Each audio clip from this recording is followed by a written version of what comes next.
Shalom, shalom. Selamat pagi Bapak Ibu yang berada di Zoom maupun yang berada di channel YouTube. Selamat sore buat Bapak Ibu yang berada di Amerika dan selamat malam buat Bapak Ibu yang berada di benua Eropa. Bersama lagi kita dalam renungan pagi hari ini, tanggal 13 Februari 2024. Dan renungan pagi ini yang bertema tanda orang benar di hadapan Tuhan akan disampaikan oleh Bapak Pendeta Daniel Pelungan. Baiklah Bapak Ibu, kita akan memulainya dengan doa. Marilah berdoa. Selamat pagi Bapa yang bertakhta di kerajaan surga. Puji dan syukur kami ucapkan atas berkat-Mu. Pagi ini kami anak-anak-Mu datang lagi dengan kerendahan hati dan dengan keterbatasan diri dan kekuatan kami. Kami akan naikkan doa dan puji-pujian. Kami tahu bahwa setiap hari baru adalah bukti kasih-Mu atas diri kami. Bimbinglah agar kami bisa memperbaiki sikap dan perbuatan kami. Dampingilah kami Bapa di dalam membaca dan mendengarkan firman-Mu di pagi hari. Agar apa yang kami lakukan dan apa yang kami wartakan adalah kebenaran yang semuanya bersumber daripada firman Bapa di dalam surga. Biarlah renungan kami di pagi hari ini bisa menjadi berkat bagi kami di Zoom ini dan saudara-saudara kami yang berada di channel YouTube. Di dalam nama Tuhan Yesus Kristus, Juru Selamat dan Pengantara kami berdoa dan bersyukur. Haleluya. Amin. Bapak, Ibu, saudara-saudariku, kita akan mendengarkan satu pujian yang dibawakan oleh Bu Murni sebelum kita masuk pada renungan di pagi hari ini.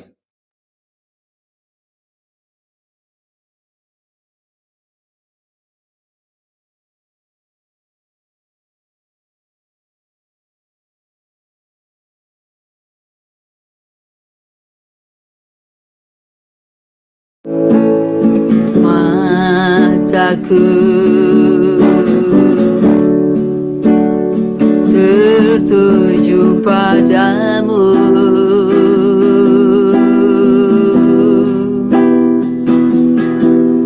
segenap hidupku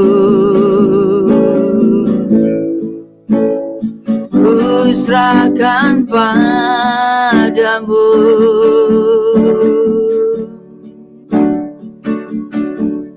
Bimbing aku masuk rencana-Mu,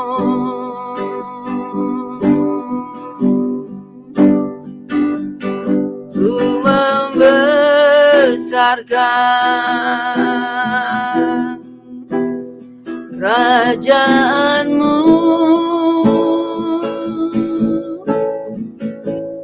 Ku mau mengikuti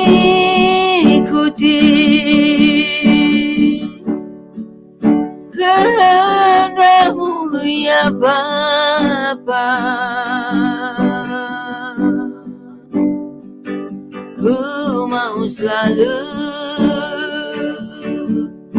menyenangkan hati-Mu.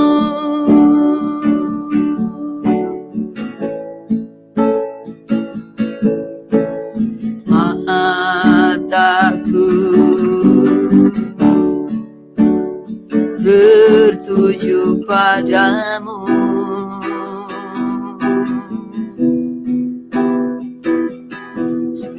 segenap hidupku ku serahkan padamu.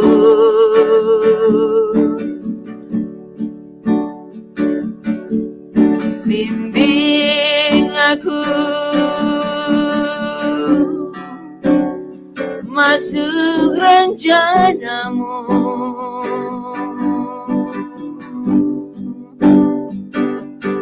Ku membesarkan kerajaanmu.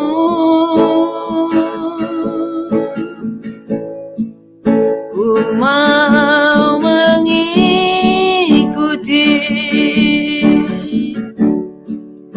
kehendak-Mu ya Bapa.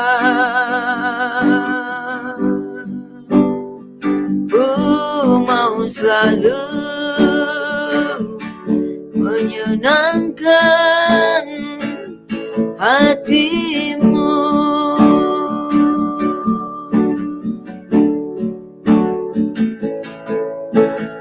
Mataku tertuju padamu.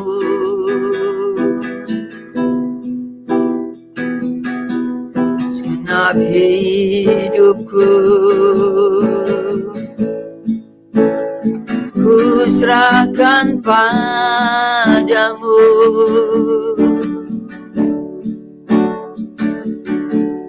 Bimbing aku masuk rencana-Mu.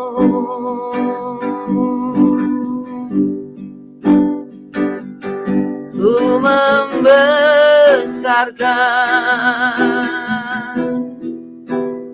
kerajaan-Mu. Ku mau mengikuti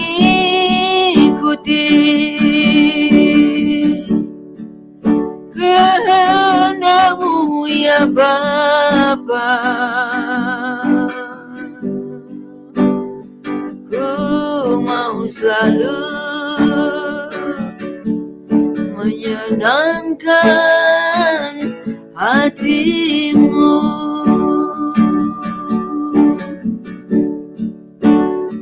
Ku mau selalu menyenangkan hati-Mu.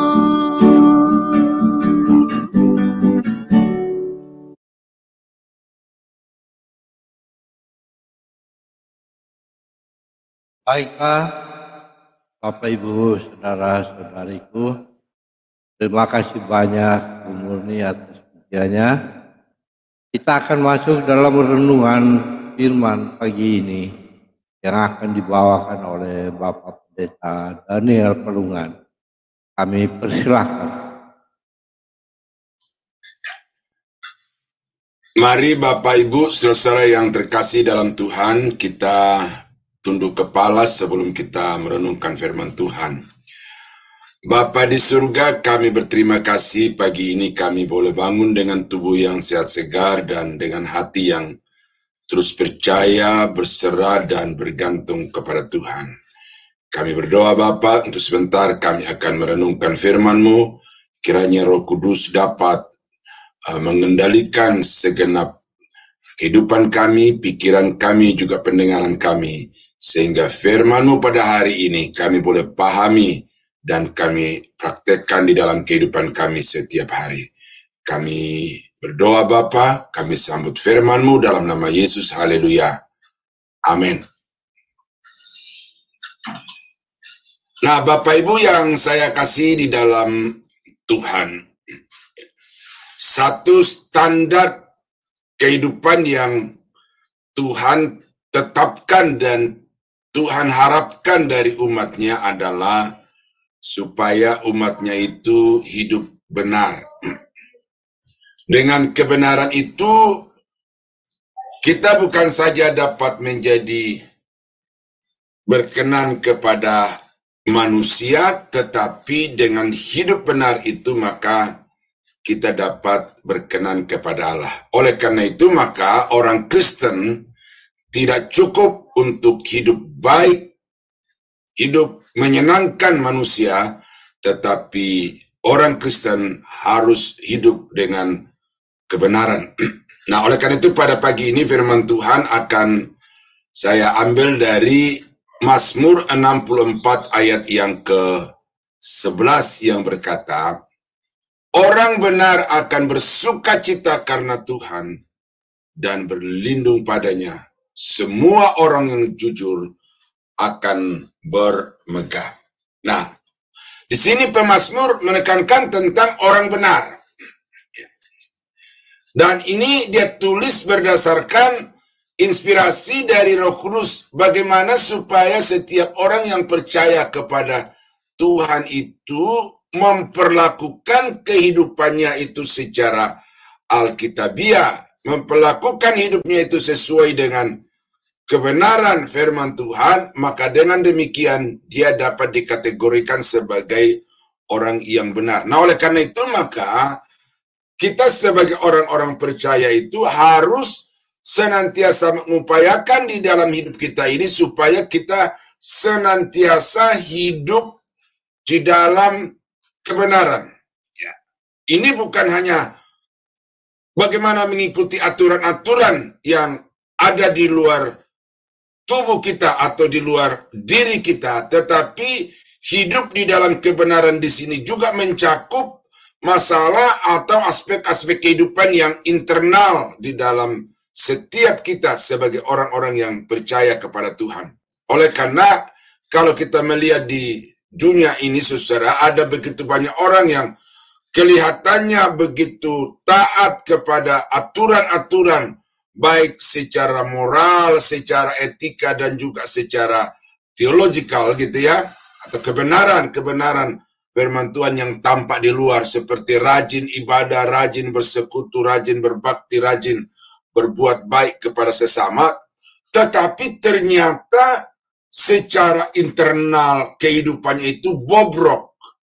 Jadi apa yang dia tampilkan di luar itu adalah semacam kamuflase untuk menutupi hal-hal yang buruk di dalam niatan hati dan rancangan pikirannya. Nah, oleh karena itu yang dimaksudkan oleh pemazmur di sini, orang benar itu bukan hanya benar di luar yang tampak, yang dapat disaksikan dan dirasakan oleh orang lain, tetapi bagaimana orang itu sendiri di dalam seluruh aspek kehidupannya sungguh-sungguh dia dapat hidup di dalam kebenaran.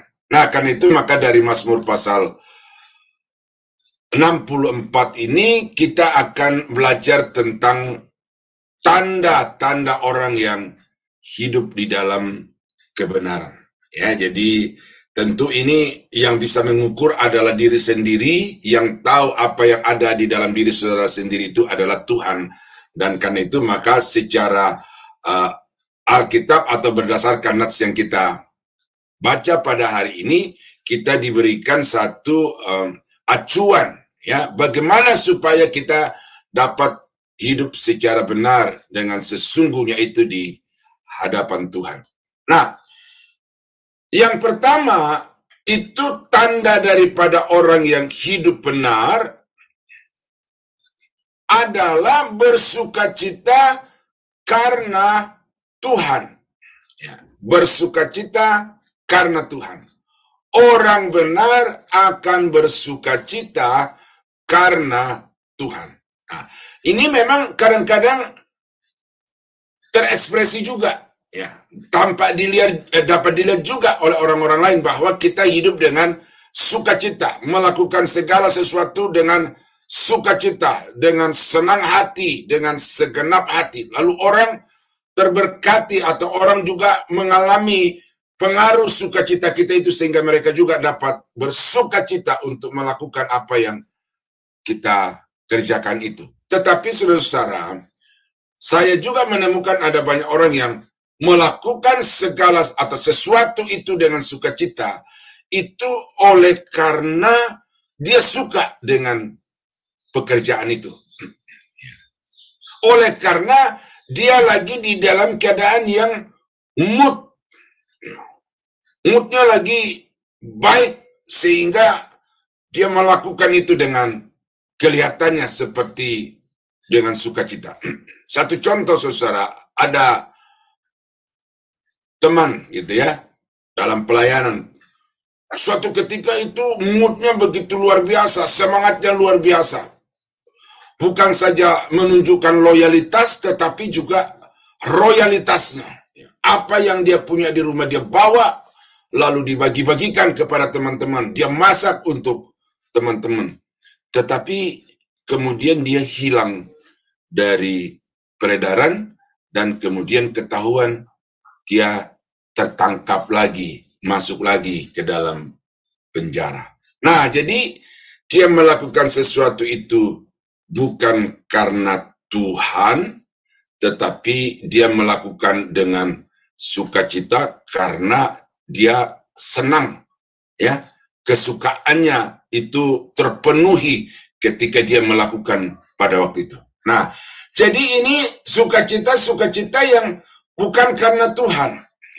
Ada orang yang begitu bersukacita oleh karena popularitasnya meningkat. Ada orang yang bersukacita oleh karena harapan-harapannya terpenuhi. Pekerjaannya berhasil. Jadi sukacita oleh karena sesuatu yang dia dapatkan di dunia ini. Nah, ini bukan sukacita yang diharapkan oleh pemazmur untuk bagaimana orang-orang benar dapat mengekspresikan sukacita itu, tetapi orang-orang yang benar itu yang menjadi landasan sukacitanya adalah karena Tuhan. Ya, di dalam ayat yang ke-1 sampai dengan ayat yang ke-7, saya bacakan demikian. Untuk pemimpin biduan Mazmur Daud, ya Allah, dengarlah suaraku pada waktu aku mengadu. Jagalah nyawaku terhadap musuh yang dahsyat. Sembunyikanlah aku terhadap persepakatan orang jahat, terhadap kerusuhan orang-orang yang melakukan kejahatan, yang menajamkan lidahnya seperti pedang, yang membidikkan kata yang pahit seperti panah, untuk menembak orang yang tulus hati di tempat yang tersembunyi. Sekonyong-konyong mereka menembak dia dengan tidak takut-takut. Mereka berpegang teguh pada maksud yang jahat. Mereka membicarakan hendak memasang perangkap dengan sembunyi. Kata mereka, siapa yang melihatnya? Mereka merancang kecurangan-kecurangan. Kami sudah siap, rancangan sudah rampung. Alangkah dalamnya batin dan hati orang itu. Nah, jadi dari ayat 1 sampai ayat yang ke-7 di sini, saudara, bagaimana pemazmur itu, Daud itu menggambarkan atau mendeskripsikan situasi kehidupan di mana dia ada pada saat itu. Satu keadaan yang sama sekali jauh dari yang namanya tenang, jauh dari yang namanya bahagia, jauh dari yang namanya sukacita. Oleh karena dia diserbu oleh kata-kata yang jahat, dia dikelilingi oleh perangkap-perangkap dari kejahatan, orang-orang busuk hendak mencelakakan dia, saudara. Jadi, bagaimana orang-orang yang hidup dalam Tuhan menyikapi hal seperti ini? Kalau orang-orang dunia dengan ayat 1 sampai 7 ini, maka pasti kehidupannya itu akan diliputi dengan kedukaan, dirundung dengan kedukaan, penuh dengan kesedihan, dan lain sebagainya. Jauh dari kata yang bersukacita itu. Tetapi sekali lagi, saudara, kita melihat di sini bahwa di ayat yang ke-11 itu pemazmur, bahwa orang yang benar, orang yang hidup di dalam kebenaran di hadapan Tuhan itu, sukacitanya tidak tergantung kepada situasi kondisi. Kondisi rumah tangga, kondisi ekonomi, kondisi lingkungan, sosial masyarakat, bukan itu yang menjadi dasar sukacitanya, tetapi orang yang hidup di dalam kebenaran itu landasan sukacitanya adalah karena Tuhan itu sendiri. Ini perlu Bapak Ibu, ya. Jadi saudara lakukan segala sesuatu dengan sukacita bukan karena saudara senang dengan pekerjaan itu, ya, tetapi saudara harus melakukan segala sesuatu dengan sukacita karena Tuhan. Mazmur pasal 21 ayat 2. Tuhan, karena kuasa-Mu lah Raja bersukacita. Betapa besar kegirangannya, kegirangan Raja, karena kemenangan yang daripadamu. Tuh, lihat. Jadi pemazmur di situ menjelaskan bahwa karena kuasa Tuhan, karena pertolongan Tuhan, maka dia dapat mengalami kemenangan demi kemenangan di dalam kehidupannya, dan oleh karena Tuhan itulah maka dia senantiasa bersukacita, ya. Bukan bersukacita karena kemenangan itu, ya, bukan bersukacita karena popularitasnya meningkat, karena kewibawaannya bertambah akibat dari kemenangan terhadap musuh-musuh, tetapi kebahagiaan dari pemazmur itu adalah karena Tuhan. Ya, jadi situasi kehidupan orang-orang percaya, situasi kehidupan orang-orang benar itu tidak tergantung kepada lingkungan dan tempat di mana dia ada, tetapi situasi sukacita, kebahagiaan orang-orang benar itu adalah karena Tuhan. Ya, karena itu tidak ada musim-musiman Bapak Ibu. Ya, tidak ada mut-mutan, ya, semuanya berjalan dengan konstan. Oleh karena Tuhan yang menjadi landasan sukacitanya itu adalah Tuhan yang tidak pernah berubah. Mazmur 32 ayat 10 sampai 11. Banyak kesakitan diderita orang fasik, tetapi orang percaya kepada Tuhan dikelilinginya dengan kasih setia. Bersukacitalah dalam Tuhan dan bersorak-sorailah hai orang-orang benar. Bersorak-sorailah hai orang-orang jujur. Ya. Jadi kita mengalami sesuatu yang berbeda dibandingkan dengan orang-orang fasik. Itu wajar, ya. Tetapi yang menjadi landasan sukacita sekali lagi bukan karena kita memiliki satu keadaan yang berbeda dari orang-orang fasik itu, tetapi kita bersukacita, kata pemazmur di sini, dan ini merupakan satu perintah, bersukacitalah oleh karena Tuhan, ya, bukan karena kemenangan, bukan karena perbedaan dari orang-orang fasik itu, tetapi oleh karena Tuhan, maka kamu harus bersukacita di dalam hidup ini. Nah, saudara-saudara kekasih dalam Tuhan, ini satu poin yang patut untuk menjadi dasar perenungan kita di pagi hari ini. Saya ini bersukacita bangun pagi-pagi, bersukacita kerja ketika orang masih sedang tidur terlelap, bekerja sementara orang sedang berjalan-jalan. Ya. Ini harus kita mantapkan, kita kuatkan landasan kita bahwa saya melakukan ini karena Tuhan. Bukan karena faktor-faktor lain, baik dari lingkungan maupun dari tim kerja, tetapi saya lakukan ini dengan sukacita dan saya bersukacita karena ini adalah karena Tuhan sendiri. Nah, kalau kita melakukan semua itu dengan berlandaskan iman, kepercayaan, dan penyerahan pelayanan kita kepada Tuhan, maka kita akan bersukacita. Ya, saudara-saudara, saya ini bukan apa ya, tapi ini sekedar semacam satu kesaksian bahwa selama 30 tahun lebih ada di ladang Tuhan itu, kehidupan itu pasang surut. Dinamika gelombang kehidupan itu pasang surut, ya, bukan dari segi ekonomi, saudara, tetapi situasi kejiwaan itu banyak hal yang terjadi, bergejolak, bergelombang. Kalau kita atau kalau saya mau melakukan pelayanan ini karena sesuatu, maka mungkin sudah lama saya pergi dari pelayanan ini. Tetapi karena saya ingat pertama kali saya mengambil keputusan untuk melayani Tuhan, meninggalkan sekolah saya di Jayapura lalu kabur dari keluarga datang ke Jakarta tanpa ada jaminan keluarga atau ada orang-orang yang saya kenal di Jakarta. Saya mengalami bagaimana Tuhan menuntun langkah-langkah hidup saya sehingga saya bisa eksis sampai hari ini. Nah, itu sebabnya maka kadang-kadang ada keletihan, kadang-kadang ada semacam mau berpikir tetapi tidak bisa berpikir, mau mempersiapkan khotbah tetapi tidak menemukan bahan khotbah. Itu saudara-saudara situasi hamba Tuhan yang letih, lelah, lesu oleh karena membaca Alkitab tetapi seperti tidak ada yang ditangkap.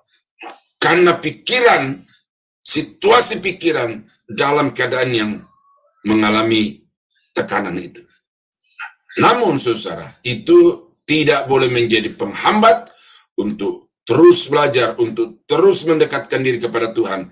Dan pada akhirnya ketika mengalami sesuatu yang tidak terbayangkan dari Tuhan itu, ya, muncul ayat-ayat yang tadinya sepertinya tidak ada sesuatu di dalamnya, tetapi kemudian tiba-tiba muncul mutiara-mutiara yang indah yang memberikan bukan saja bahan untuk disampaikan kepada jemaat seperti pada hari ini kepada saudara, tetapi itu memberikan satu penyemangat, memberikan berkat yang luar biasa di dalam kehidupan saya. Nah, karena itu saudara bisa melihat bagaimana pola-pola khotbah yang saya sampaikan kepada Bapak Ibu itu dari sebuah nas itu muncul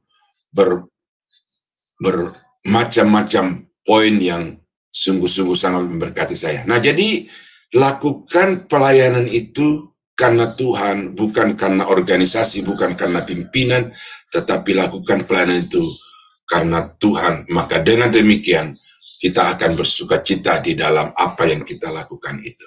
Itu yang pertama. Yang kedua, tanda daripada orang benar itu menurut Mazmur 64 ayat yang ke-11 dikatakan, orang benar akan berlindung padanya. Tuh, cara membaca Alkitab begitu. Orang benar akan berlindung kepada Tuhan. Nah, itu tegas.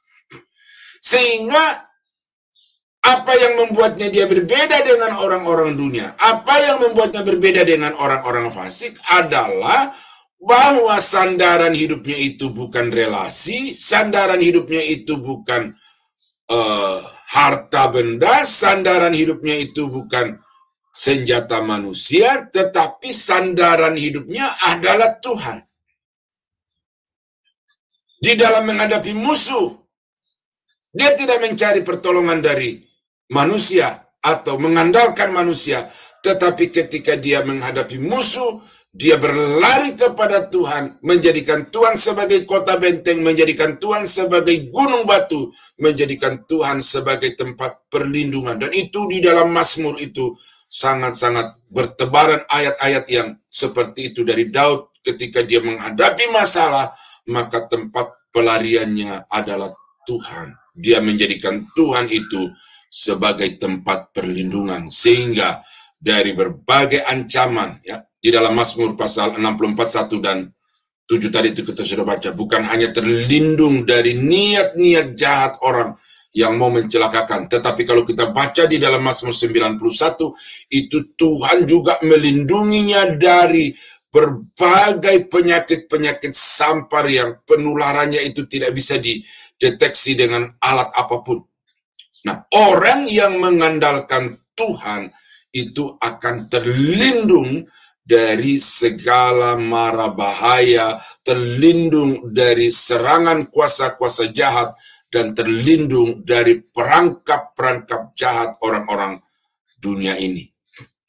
Itu sebabnya Daud tidak ragu mengatakan bahwa kalau engkau hidup benar, maka satu tanda yang harus kau buktikan dalam hidupmu adalah ketika engkau menghadapi masalah, engkau tidak kalang kabut, tidak panik, apalagi lari kepada orang-orang pintar, tetapi ketika engkau sedang ada di dalam satu situasi yang sangat sulit, maka engkau berlari dan berlindung kepada Tuhan. Ya. Ayat yang ke-6 dan 8 dan 9 dari Mazmur 64 itu, tetapi Allah menembak mereka dengan panah, sekonyong-konyong mereka terluka. Ia membuat mereka tergelincir karena lidah mereka. Setiap orang yang melihat mereka menggelengkan kepala. Nah, siapa mereka di sini? Itu ayat 1-7 yang tadi kita sudah baca itu. Bagaimana dengan segala niat jahat? Bagaimana dengan segala tindakan-tindakan yang buruk? Bagaimana dengan kata-kata yang dikatakan seperti panah yang tajam yang ditembakkan, dibidikkan kepada orang benar itu? Tetapi ternyata ketika orang benar itu melakukan ayat yang ke-11b ini, maka akibatnya itu tampak di dalam ayat yang ke-8 dan 9 itu, bahwa Tuhan menembak orang-orang itu dengan panah, sekonyong-konyong mereka menjadi babak belur, dan kemudian mereka itu jatuh tergelincir satu dengan yang lain, tiba-tiba mengalami sesuatu kesulitan yang teramat sangat, sehingga orang yang melihatnya itu menggeleng kepala. Kok bisa? Di dalam Alkitab, saudara, ada satu raja yang sangat patut untuk kita teladani. Ketika bangsanya itu diserbu oleh 3 kerajaan, ya, itu apa yang dia lakukan dikatakan bahwa dia mengambil keputusan untuk mencari Tuhan. Ya. Lalu apa yang terjadi ketika dia mengambil keputusan mencari Tuhan itu? Dia serukan kepada semua rakyatnya untuk berpuasa, berdoa dan berpuasa. Kemudian dia suruh untuk mari kita menyanyikan puji-pujian kepada Tuhan. Dan ketika raja itu melakukan bersama-sama dengan rakyatnya dengan sepenuh hati, maka dikatakan, maka Tuhan membuat musuh-musuhnya itu saling berbalik satu kepada yang lain. Mereka saling bunuh-membunuh, dan akhirnya mereka tewas. 3 kerajaan yang bersatu datang menyerang Israel itu, dibuat Tuhan mereka saling bunuh-membunuh satu dengan yang lain, sehingga raja bangsa Israel dan umat Israel itu, mereka tinggal hanya berjalan di antara mayat-mayat mereka itu, dan menjarah semua barang-barang perlengkapan persenjataan dan juga perbekalan mereka. Nah, itu sebagai satu bukti di dalam Alkitab bahwa kalau kita berlindung kepada Tuhan itu ternyata tidak sia-sia, oleh karena di dalam menghadapi semua musuh, Tuhan akan berperang menggantikan kita. 2 Samuel 22:31. Adapun Allah jalannya sempurna, sabda Tuhan itu murni, dia menjadi perisai, menjadi perisai bagi orang yang berlindung padanya. Sudah tahu perisai ya? Apalagi orang-orang yang hidup di era peperangan zaman dulu Eropa gitu ya. Bagaimana didesain sebuah alat pelindung yang bisa dibawa kemana-mana untuk dapat menahan pedang, untuk dapat menahan panah dari si lawan. Maka itu perisai menjadi pelindungnya. Nah, di sini dikatakan bahwa Tuhan itu perisai bagi orang-orang yang berlindung kepadanya. Nah, Mazmur 31 ayat 1-6 ya. Jadi saya di sini meramu ayat-ayat saja saudara ya, untuk membuktikan bahwa apa yang saya katakan ini bukan dari pikiran, dari pengalaman pribadi, tetapi ini dari Alkitab. Mazmur 31 ayat 1-6. Untuk pemimpin biduan, Mazmur Daud. Padamu Tuhan aku berlindung. Janganlah sekali-kali aku mendapat malu. Luputkanlah aku oleh karena keadilan-Mu. Sendengkanlah telingamu kepadaku. Bersegeralah melepaskan aku.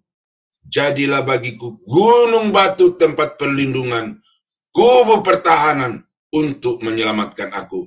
sebab engkau bukit batuku dan pertahananku, dan oleh karena namamu engkau akan menuntun dan membimbing aku. Engkau akan mengeluarkan aku dari jaring yang dipasang orang terhadap aku, sebab engkaulah tempat perlindunganku.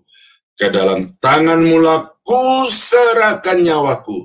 Engkau membebaskan aku, ya Tuhan Allah yang setia. Jadi bagaimana pemazmur di sini menjadikan Tuhan itu sebagai gunung batu tempat perlindungan, sebagai kota benteng pertahanan, dan ke dalam tangan Tuhan yang Maha Kuasa itu dia menyerahkan segenap nyawanya.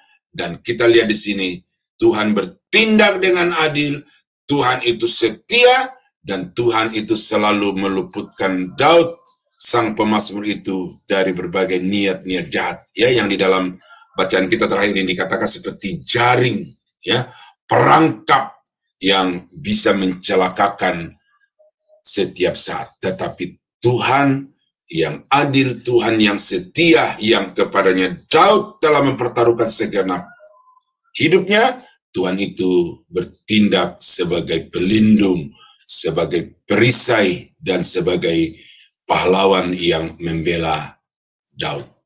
Itu kedua, tanda daripada orang yang hidup dalam kebenaran di hadapan Tuhan adalah orang yang menjadikan Tuhan sebagai tempat perlindungan. Ya, karena itu saudara-saudara, jangan mengandalkan manusia. Ya. Sementara tadi saya mempersiapkan ini, saya keluar ruangan sebentar, lalu saya buka YouTube. Di YouTube itu ada di grup itu teman mengirim satu video bagaimana orang-orang tua itu menuju kepada usia yang tua itu memperlakukan hidupnya. Ya, dia berkata, jangan khawatir terhadap anak-anakmu. Ya, karena itu apa yang ada padamu nikmati. Makan yang bisa kau makan, bagi yang bisa kau bagi. Jangan khawatir terhadap anak-anakmu, oleh karena Tuhan punya rancangan untuk mereka. Ya, jadi pesan daripada video itu adalah bersandar kepada Tuhan, berbuat sesuatu yang benar di tengah-tengah dunia ini, maka anak-anakmu itu akan dipelihara oleh Tuhan. Ya, bukankah itu sesuatu yang kadang-kadang juga menjadi beban bagi orang tua, sehingga kerja siang malam, tidak kenal panas, tidak kenal hujan, oleh karena dia mau supaya anak-anaknya itu mengalami kesenangan, tidak kesusahan seperti yang dialami. Tetapi orang yang khawatir tentang masa depan hidupnya, kemudian dia mengandalkan kekuatannya, kemudian dia mencari sesuatu kekayaan yang dia anggap dapat menjadi kesenangan bagi anak-anaknya di kemudian hari, itu justru sedang berspekulasi. Tetapi orang yang mengandalkan Tuhan, kemudian mengerjakan segala sesuatu dengan benar, maka Tuhan akan melindungi dia di hari tua, dan bahkan kepada generasi-generasinya yang akan datang itu akan dipelihara, diberkati Tuhan. Nah, jadi sementara saya mempersiapkan diri untuk masuk di Zoom ini, saya diberkati dengan itu, saudara, dan itu menjadi kekuatan untuk saya tidak perlu ngoyoh, kata orang Jawa, yang memaksakan segala keadaan situasi untuk tujuan tertentu, tetapi melakukan yang benar di mata Tuhan, maka Tuhan akan bertanggung jawab sepenuhnya atas hidupku dan juga atas kehidupan anak-anak dan cucu-cucu. Nah, itu yang disebut sebagai berlindung kepada Tuhan. Yang ketiga, apa tanda dari orang yang hidup benar itu? Ya. Semua orang yang jujur akan bermegah. Karena kejujuran itu adalah perilaku orang-orang yang hidup benar. Apa yang dipermasalahkan sekarang ini di Indonesia dan juga di berbagai organisasi serta di dunia bisnis adalah hilangnya integritas. Hilangnya integritas. Tidak ada kejujuran. Karena orang bermuka dua.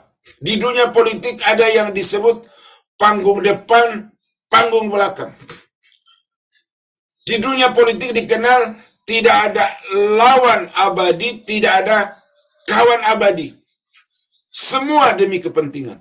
Karena itu tidak segan-segan untuk saling mengkhianati, kalau perlu saling mengorbankan. Ini saudara mesti berdoa untuk Indonesia hari ini, besok, dan seterusnya ke depan. Karena situasi yang kita dengar dari diskusi-diskusi di media sosial, di mass media, televisi, dan sebagainya itu, ini ada tindakan-tindakan yang kalau orang tidak bijak untuk menyikapi, maka akan menimbulkan sesuatu yang buruk bagi orang itu, bagi kelompok itu, dan juga bagi bangsa ini. Nah, karena apa, saudara-saudara? Kejujuran hilang dari tengah-tengah bangsa ini. Kita tidak heran lagi dengan yang namanya korupsi. Kita tidak heran lagi dengan yang namanya manipulasi dari caleg-caleg yang dalam hari-hari seperti ini begitu gencar memperlihatkan kebaikan, memperlihatkan jiwa sosialnya, tetapi sesudah itu hilang lenyap dari peredaran masyarakat. Karena apa? Karena memanipulasi situasi kondisi. Ini hilang kejujuran. Tetapi orang yang hidup di dalam kebenaran itu, kejujuran adalah warna hidupnya. Orang yang jujur itu tidak selamanya bicara lembut, saudara-saudara. Orang yang jujur itu, dia mengekspresikan apa yang ada di dalam hatinya itu secara pantas. Dia kalau suka, dia sukacita. Kalau dia tidak suka, kadang-kadang dia marah, berbicara dengan tegas. Jadi jangan saudara pikir bahwa orang yang benar itu tidak bisa tegas. Orang yang benar itu bisa juga marah, tetapi marah di dalam kebenaran. Dan itu tampak dari kehidupan Yesus. Yang Alkitab mengatakan Yesus adalah seorang yang lembut, seorang yang rendah hati, seorang yang penurut. Tetapi ketika ada sesuatu di luar dirinya yang dia lihat, perilaku-perilaku yang tidak sesuai dengan kebenaran, maka dia tidak segan-segan untuk berkata-kata dengan keras.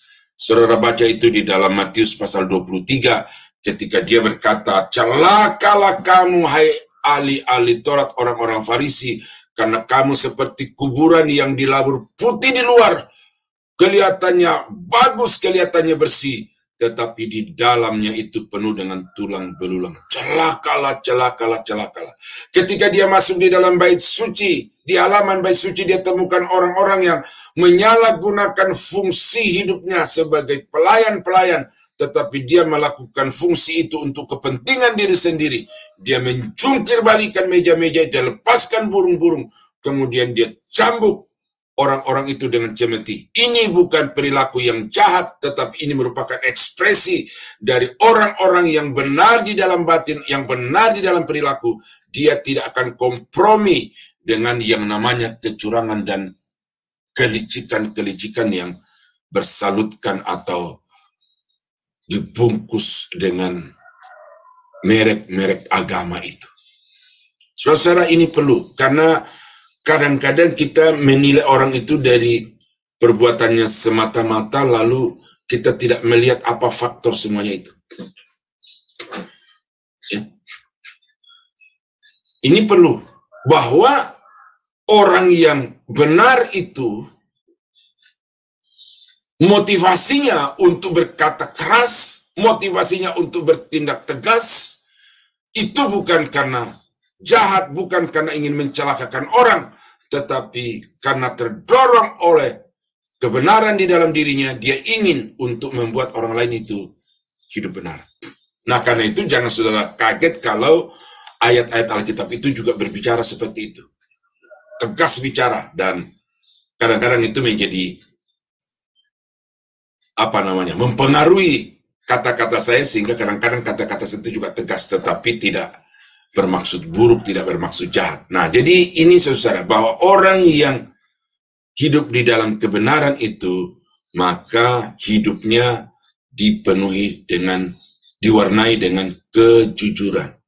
Integritasnya itu nyata antara hati, perkataan, dan perbuatan. Ya, ini barang langka, saudara, ya, barang langka. Bukan hanya orang-orang sekuler yang integritasnya diragukan, tetapi bahkan juga pendeta-pendeta, ya, yang mengkhianati panggilannya sebagai hamba Tuhan, yang mengkhianati kebenaran sebagai kualifikasi keilmuan yang utama dalam pelayanannya, dan dia tidak segan-segan untuk memanipulasi ayat-ayat Alkitab demi kepentingan diri sendiri. Itu adalah orang-orang yang tidak jujur, orang-orang yang mengorbankan integritas sebagai hamba Tuhan demi kepentingan sesaat, kepentingan ekonomi.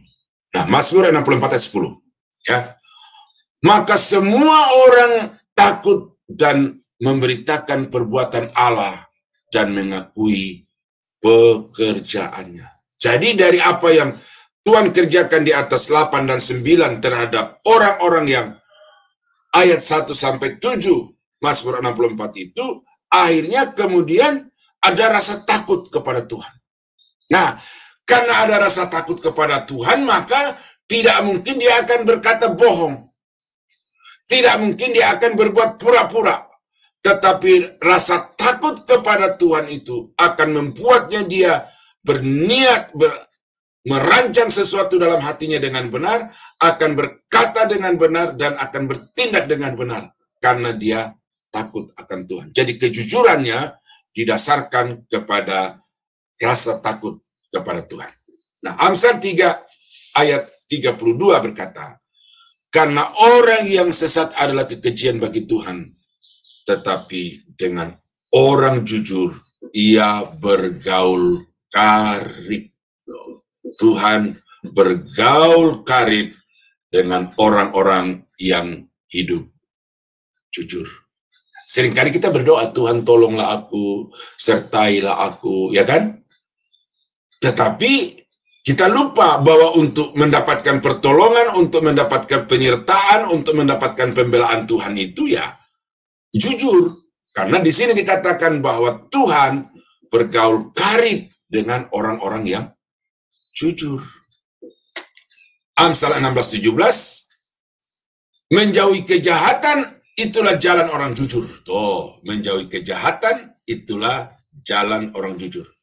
Siapa menjaga jalannya memelihara nyawanya. Ya.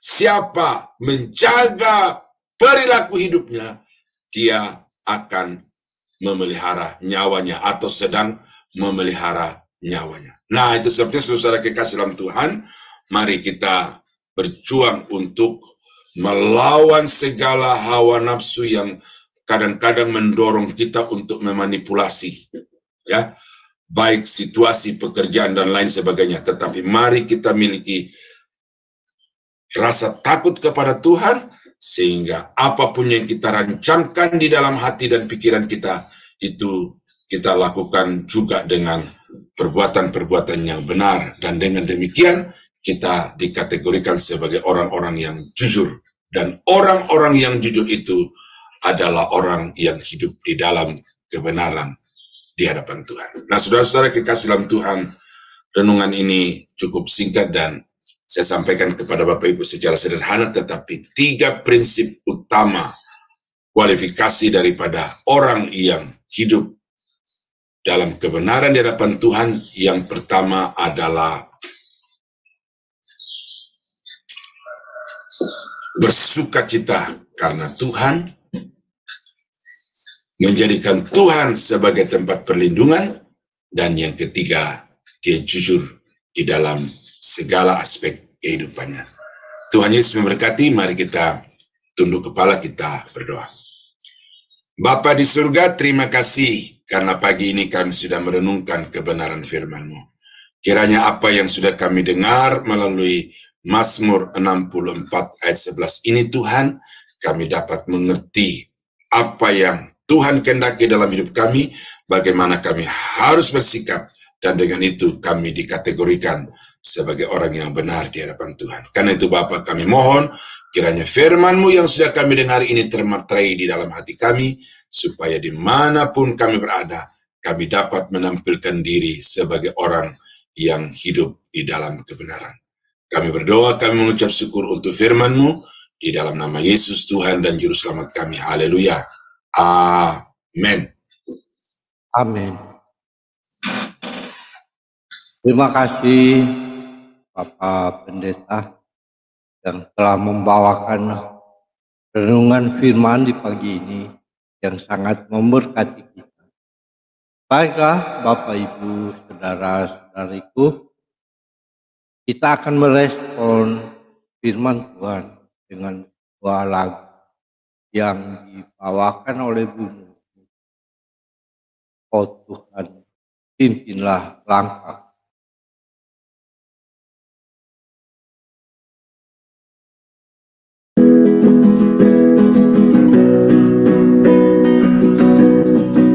Oh Tuhan, pimpinlah langkahku.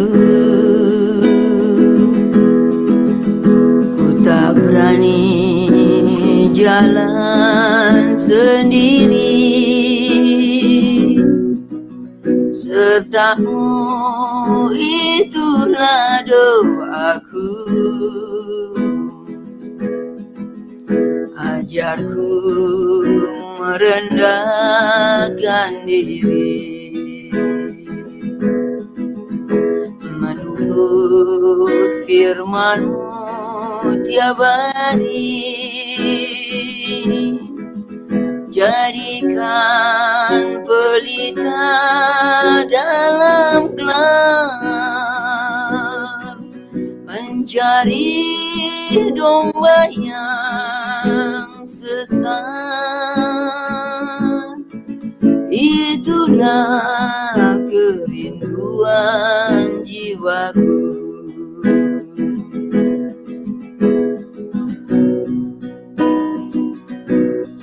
Oh Tuhan, pimpinlah langkahku.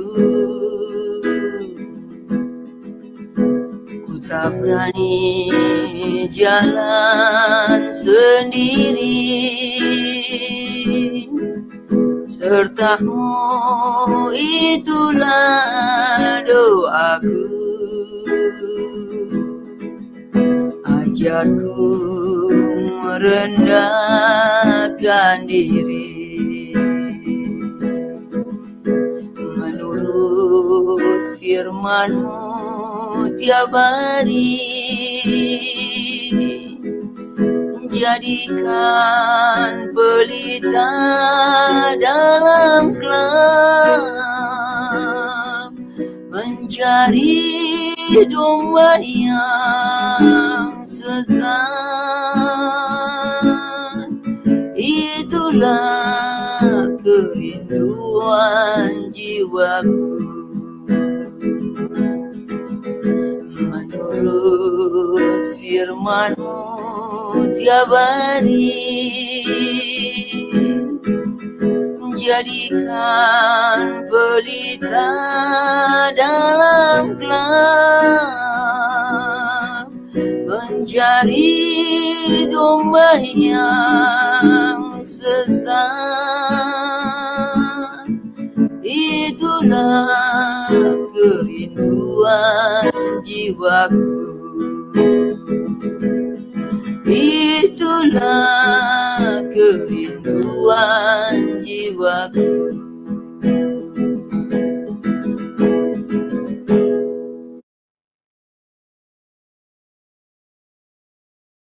Terima kasih Bu Murni atas pujiannya. Selanjutnya Bapak Ibu saudara-saudariku, sebelum kita masuk pada doa berkat, ada pemberitahuan dari kami bahwa doa syafaat kami jadwalkan di hari Senin dan hari Sabtu. Apabila Bapak Ibu saudara-saudariku yang ingin menyampaikan doa syafaat, bisa chatting melalui channel-channel YouTube ataupun bisa masuk di dalam Zoom meeting Tema Adonai agar kita sama-sama menaikkan doa syafaat. Terima kasih. Marilah Bapak Ibu saudara-saudariku, kita mengangkat kedua tangan kita untuk memperoleh berkat dari Tuhan, dan doa berkat akan dibawakan oleh Bapak Pendeta Daniel. Kami persilahkan. Bapa di surga, terima kasih atas perkenanan Tuhan untuk mendengarkan semua puji-pujian dan juga doa-doa kami, dan terima kasih Tuhan juga sudah berkenan untuk membekali kami dengan kebenaran firman-Mu. Kami akan menjalani hari ini dengan penuh semangat, penuh kepercayaan, oleh karena kami tahu Tuhan kami setia, akan menjaga dan melindungi kami di dalam setiap langkah dan tindakan aktivitas kami. Kami berdoa Tuhan supaya Tuhan tetapkan dalam hati kami satu komitmen untuk dapat terus berbuat benar sekalipun kami harus membayarnya dengan harga yang mahal. Makasih Bapa, kami akhiri renungan pagi Sema Adonai hari ini di dalam nama Yesus Tuhan dan Juru Selamat kami. Saudara-saudara sidang jemaat yang dikasihi Tuhan, kiranya anugerah dari Allah Bapa di dalam surga, damai sejahtera dari Tuhan kita Yesus Kristus, serta persekutuan kuat kuasa Roh Kudus, kiranya menyertai kita sekalian dari sekarang sampai selama-lamanya. Dalam nama Yesus, kami akhiri renungan pagi Sema Adonai hari ini. Haleluya. Amin. Amin. Terima kasih. Bapak, Ibu, saudara-saudariku yang terkasih dalam Kristus, terima kasih banyak telah bersama-sama kami dalam renungan di pagi hari. Sampai jumpa lagi besok pagi di waktu yang sama. Tuhan Yesus memberkati kita semua. Amin.